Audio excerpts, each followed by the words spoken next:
Hello दोस्तों, मैं हूं सौरभ सर। आपका अपने YouTube channel only future points में स्वागत करता हूं। आज का टॉपिक है हमारा ट्रिग्नोमेट्री टेबल, जो कि सबसे महत्वपूर्ण होता है, क्योंकि कई बार ट्रिग्नोमेट्री के टेबल ना याद करने से आपके क्वेश्चन पे बहुत ही बुरा प्रभाव पड़ता है, जिससे आप कभी क्वेश्चन को सॉल्व नहीं कर पाते हैं।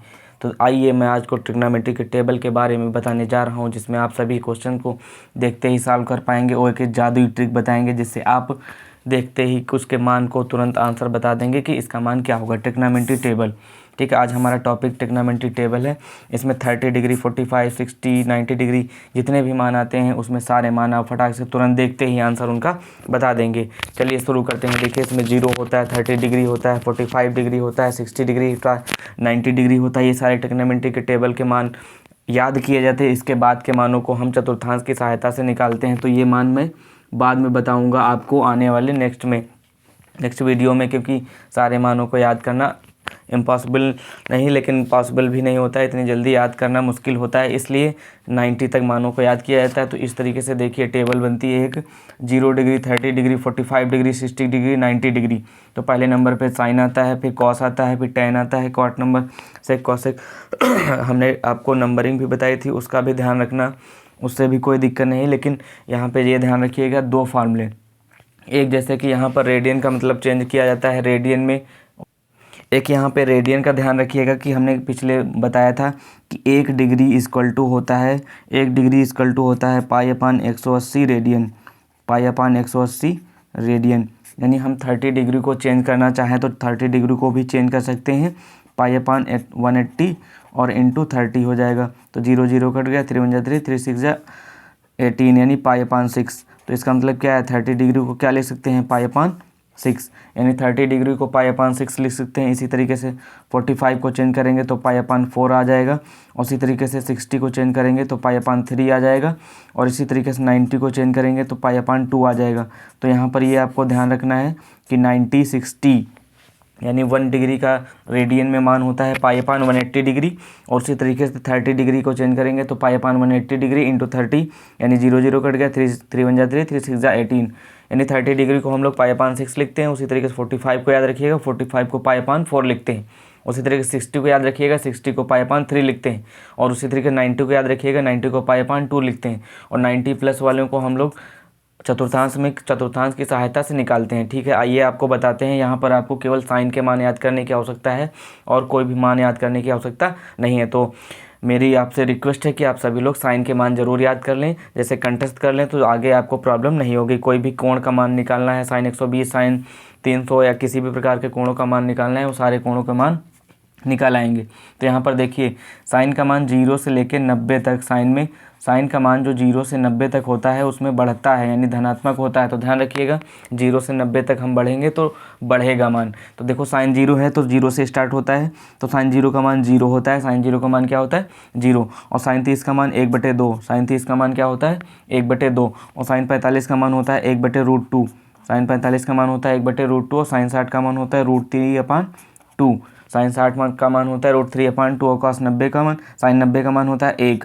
देखिए, साइन के मान जैसे ही आपको पता चल जाएंगे, साइन के मानों को हम जस्ट अपोजिट कर देंगे, सारे मान कॉस के निकल आएंगे।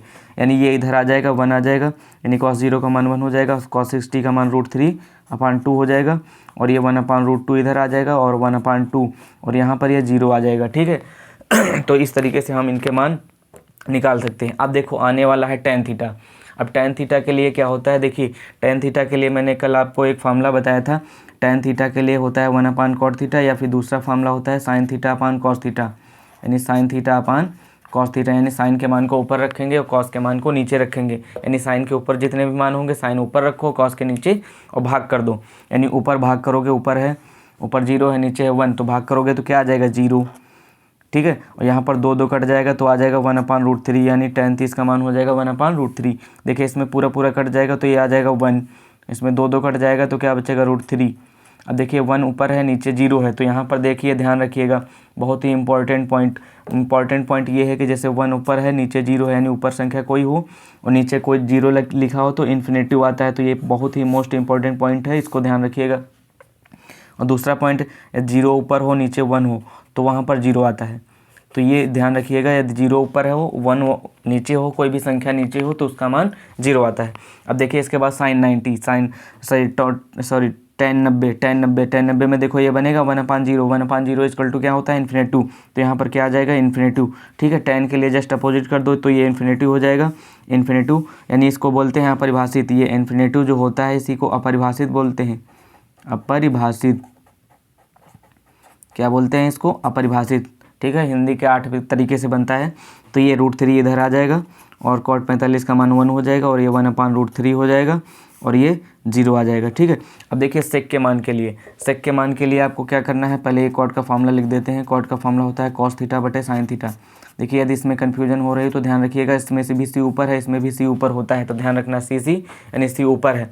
अब सेक थीटा के लिए मैं आपको बताता हूँ। सेक थीटा के लिए मैंने आपको ये फार्मूला बताया था। सेक थीटा का अपोजिट होता है 1/cos थीटा। ये देखो फॉर्मूला लिखा है, इसमें व्युत्क्रम सूत्र जब बताए थे आपको तो उसमें ध्यान होगा। सेक थीटा का फॉर्मूला होता है 1/cos थीटा यानी cos थीटा का व्युत्क्रम। तो cos थीटा ये लिखा हुआ है, cos थीटा का जस्ट अपोजिट कर दो तो यहाँ पर 1 का 1 ही होगा, यहाँ पर √3/2 का 2/√3 हो जाएगा। ठीक है, इसी तरीके से 1/√2 का √2 हो जाएगा और 1/2 का 2 हो जाएगा और 0/1 का अपोजिट करेंगे तो इन्फिनेटिव बन जाएगा। क्या बन जाएगा, इन्फिनेटिव। ठीक है, और कॉसेक के मान के लिए इसका उल्टा कर देंगे, इन्फिनेटिव ये इधर आ जाएगा, ये इधर आ जाएगा 2 और ये √2 हो जाएगा, ये 2/√3 हो जाएगा और इस तरीके से ये 1 आ जाएगा। तो इस तरीके से हम ट्रिग्नोमेट्री के टेबल को याद किया जा सकता है। एक ही स्लाइड में, आपको बार बार स्लाइड लेने की आवश्यकता नहीं है इसमें, एक ही टेबल में आपको सारे ट्रिग्नोमेट्री के फॉर्मूले याद हो जाएंगे। लेकिन इसके बाद जैसे 90 डिग्री के ऊपर है, 90 डिग्री के ऊपर है, उनको फार्मूले की सहायता से निकाला जाता है। तो इसमें ये पॉइंट्स थे हमारे ट्रिग्नोमेट्री के लिए, ये फार्मूले अच्छे से याद रखिएगा। और ये जो फार्मूला है tan थीटा बराबर sin theta upon cos theta, ये फार्मूला भी अच्छे से याद रखिएगा। cot थीटा बराबर cos theta upon sin theta. इस तरीके से हम ट्रिग्नोमेट्री के टेबल को याद किया जा सकता है, जो कि बहुत ही सरल तरीका है, एक जादुई ट्रिक। केवल आपको साइन के मान याद करना है और किसी के भी मान याद नहीं करना है, और सारे मान आपको याद नहीं करने होते हैं क्योंकि और सारे मान ट्रिक के माध्यम से निकाल लिए जाते हैं। तो ये अपरिभाषित होता है।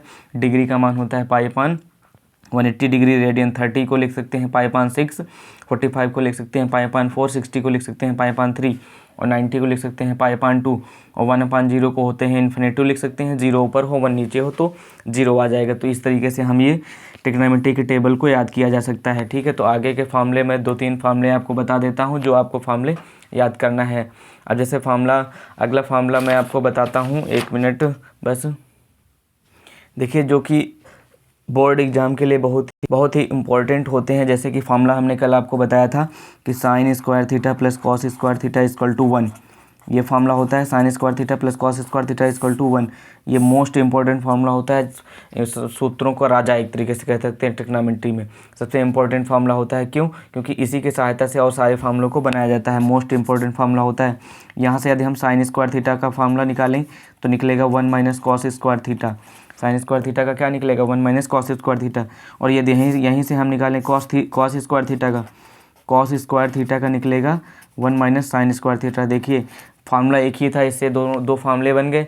अब यदि हम इसी को समीकरण 1 मान लेते हैं, समीकरण 1 को हम sin² थीटा से भाग कर दें, समीकरण 1 को sin² थीटा से भाग कर दें, sin² थीटा से भाग कर दें, भाग करने पर तो देखो sin² थीटा से भाग कर दो कि sin² theta upon sin² theta और plus cos² theta upon sin² theta और बराबर 1/sin² थीटा। ठीक है, तो देखो sin कट जाएगा तो ये 1 बन जाएगा। cos ऊपर है यानी c ऊपर है तो c का मतलब होता है cot² थीटा आ जाएगा और बराबर 1/sin थीटा क्या होता है, cosec² थीटा। तो ये फार्मूला आ जाएगा 1 + cot² theta equal to cosec² theta.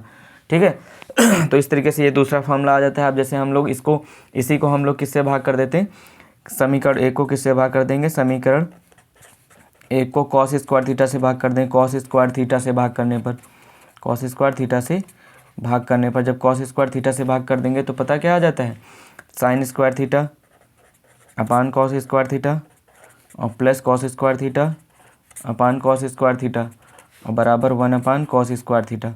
ठीक है, तो देखो ये sin बटे cos बन जाएगा tan² थीटा और प्लस cos² थीटा बटे sin, cos कट जाएगा, cos बटे sin 1/cos क्या बनता है, 1/cos बन जाता है sec² थीटा।